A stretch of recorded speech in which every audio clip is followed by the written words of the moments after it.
We've learned the Minnesota Attorney General isn't enforcing a new state law that's only been in effect for a matter of hours. It requires social media platforms to post a mental health warning label every time you access them. There's a pause because platform owners are suing the state to get the law overturned.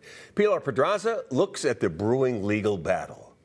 Well, supporters say this warning label is the same idea as warning labels on cigarettes and alcohol, a simple statement of facts about the most recent studies. But the tech companies who run social media platforms say it's a violation of their First Amendment rights.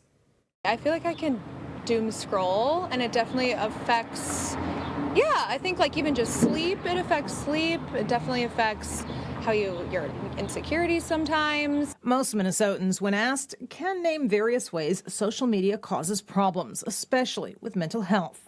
Like Emma Rowland, a growing number now support taking action to alert the public, especially minors. I feel like I'm pretty good with that, but I think with kids, for sure, yeah. Parents and students should be aware of the harms that are there on social media that have resulted in increases in suicide, deaths by choking games, kids dying from poisoning from illegal drugs that are being sold on social media. Eric Mishi's organization SAVE, Suicide Awareness Voices of Education, supported the new warning label law as it made its way through the legislature last year. Not to censor it, not to keep kids off of it, but to create ground rules and regulations and parameters around how can we protect children. But the tech companies that own the social media platforms are fighting back.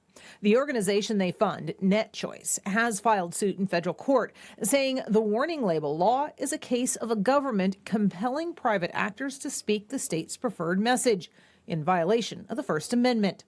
NetChoice adds the labels are, quote, designed to block, burden, and browbeat social media users attempting to express themselves in an open forum. Nobody is suggesting that we should censor content in no way, shape, or form.